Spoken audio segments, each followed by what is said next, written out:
Potom ja dostal od neho z Afriky list s přigotovanými papierami. On nemá žádné dokumentace. On je jmenuje potom městem podle cudzinské legie, bo to já nejsem povedal.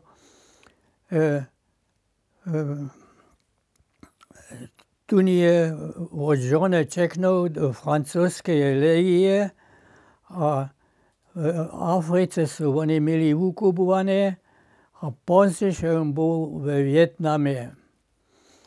A to jsem si jak chvíli s ním dopisoval.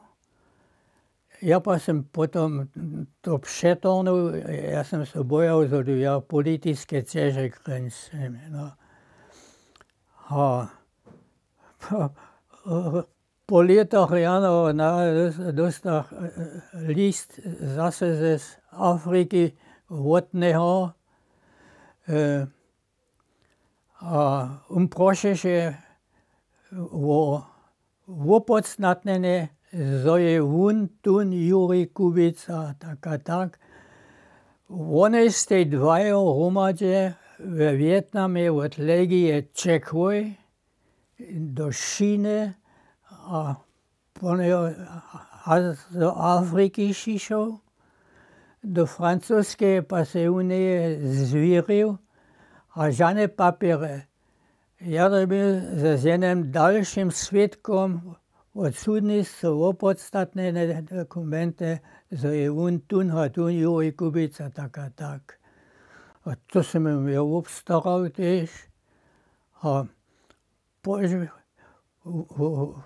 oni z tej turšej hromadě byli ještě, ty se potom tež do Ameriky šli, do Afriky, oni nejste mohli, oni jste do africké legii čekali, tam oni zase rabstli. Později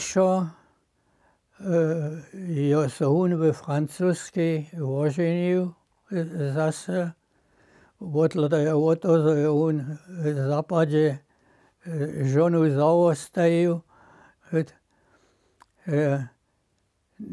do západné německé pa se unie zvíril, tež žonedla nic naskyre.